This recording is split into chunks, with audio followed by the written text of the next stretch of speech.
Now, in your reading, I've noted that Luke tells us that Jesus specifically chose Peter and John for the task of preparing the meal. You'll want to consider why he chose these two disciples and how they must have felt about being asked to prepare the meal. But before you do, I'd like to take you to Jerusalem to see the traditional location of the Last Supper. Now, bear in mind, as we visit the holy sites, any buildings you see were built centuries after the time of Christ. The entire city of Jerusalem was destroyed by the Romans, as Jesus had predicted 40 years after his death. With this in mind, let's go to the upper room.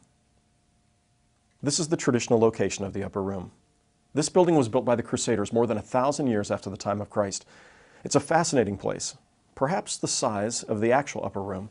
It's thought by some that the upper room where Jesus ate his Last Supper is the same upper room where 120 disciples were gathered on the day of Pentecost when the Holy Spirit was poured out upon them. The room would have been the guest quarters of a wealthy individual living in Jerusalem, one who was apparently a follower of Jesus